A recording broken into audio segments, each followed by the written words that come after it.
Hey everyone, welcome to the channel for another Escape from Tarkov video. After a little delay, the 12.8 patch is finally upon us, and in this video, I'm going to quickly go over some of the new weapons and attachments added with 12.8, and talk about what kind of builds I can see them being useful with.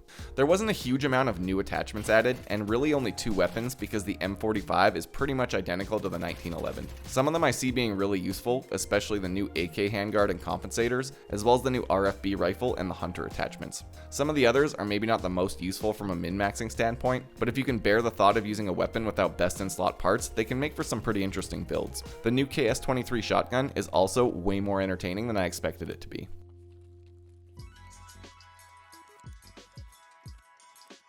To start this off, we'll go over the new rifle that was added with 12.8, the Kel-Tec RFB, a semi-auto bullpup rifle chambered in 7.62. This rifle is sold by Peacekeeper level 2 for about $540, making it available starting at level 10. It takes SA-58 mags up to 30 rounds and comes set up with a rail for grips and sights. It's not exactly low recoil or high ergonomics, but I'm calling it right now, this is going to replace the Vepr Hunter next wipe. The RFB might not look great on paper with over 100 recoil no matter how you set it up and being locked to semi-auto. It's not really appealing to high-level, wealthy players, but I think this is going to be a deadly early game weapon.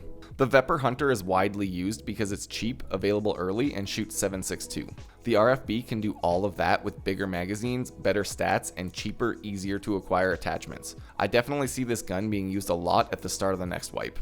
You can't do a ton of modding to the RFB, but you can put most 7.62 compensators and suppressors on by attaching the thread spacer, sold by Peacekeeper level 3.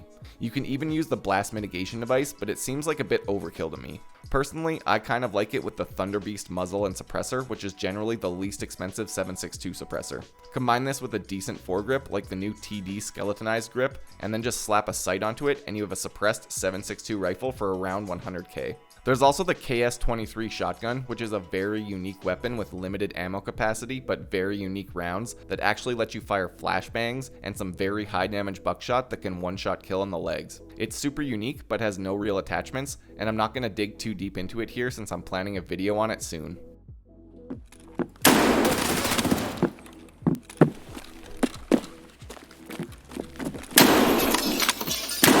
Boys! The shotgun flashbangs are the best fucking thing that I've seen in Tarkov. This is just fun. Fun detected. Someone call Nikita. We gotta get it banned.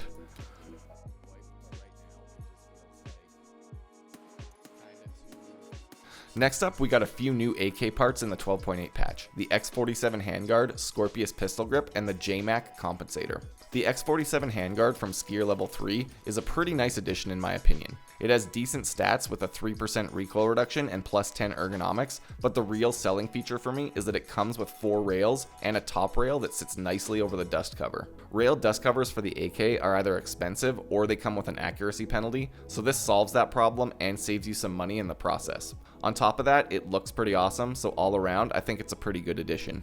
The JMAC compensator is another really solid item with 2 different versions for different AK types. Mechanic level 3 sells one version which works on all of the AK-74 and AK-100 series rifles, while Mechanic level 4 sells one specifically for the AKM. The one that fits onto the AK-100 rifles specifically is a great addition because you can now make an AK-103 build that competes with the meta AKM build. This is the new best in slot muzzle device for the AK-103, and if you use it, you can actually get the AK-103 down to 57 recoil with the meta build, which is only 1 recoil above the AKMN.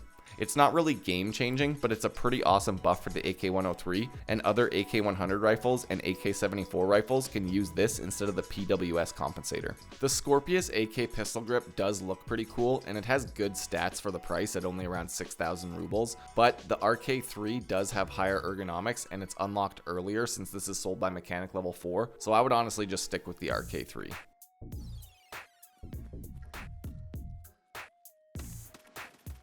We also got a few new parts for the 5.56 rifles, the Avalanche Mod 2 charging handle and the Furfranz muzzle device.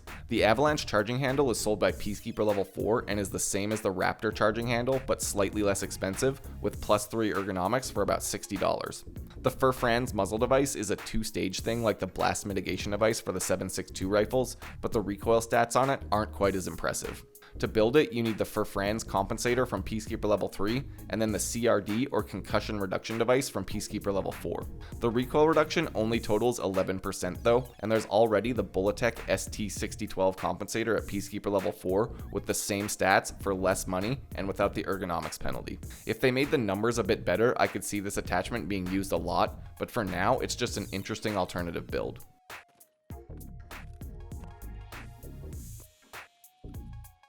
Next up, the Vepr Hunter got 2 new attachments in the 12.8 patch, the SVD stock and the Rotor 43 suppressor. The stock is sold by Jaeger level 2 for about 5,000 rubles and is honestly a pretty nice upgrade for a cheap price, and I can see it being pretty useful. The suppressor is traded by Skier level 3 for 1 AA battery and 1 Nixor camera lens. It looks pretty cool and works fine as a suppressor. The trade isn't too bad and these items can be found somewhat easily. However, with the RFB being added to the game, I see more people using that with a cheap suppressor off the market over the Hunter with its tiny mags and pretty expensive suppressor. All 3 people who use the SR25 will also be happy to know that there's a new handguard for it, the Lancer 12-inch M-LOK handguard.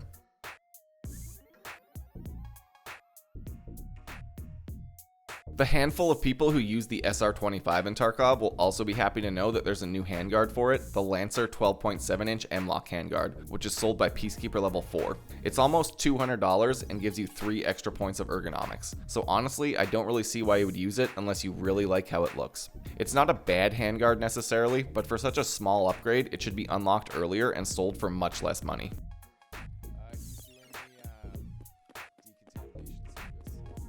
That pretty much covers it for the new attachments and weapons, but there's also been a few rebalances of old attachments that have been pointed out to me. I'm not sure if there's any more that I didn't notice because there's a lot of attachments in the game, so if you noticed any other stat changes, please post them in the comments. First up, the Wave suppressor had its recoil stat chopped down by 1 point, making it identical to the Surefire RC2 suppressor on the Surefire SF3P compensator. This means that the top tier HK and M4 builds lost 1 point of recoil control, but it also means you can save a good amount of rubles by using the Surefire combo instead of the expensive Wave suppressor on 5.56 builds. For 7.62 builds, it means 1% of recoil control is lost off the top tier meta builds, but I don't think it changes the fact that it's still the best 7.62 suppressor. The other change I noticed kind of breaks my heart. The Magpul RVG grip got nerfed down to 2% recoil control. This was one of my favorite attachments because of the great balance of stats, but it's kind of underwhelming at the current price if they keep this change. The RVG was one of the only grips worth using besides the RK1, RK2, and the Shift that anyone would use on min-maxed builds, and it's now more expensive than other grips that have better stats, which is kinda counterintuitive. I don't like to complain about changes, but this is one that actually doesn't make sense to me. Like I said, there might be other changes to items that I didn't notice, so let me know down below if you find any.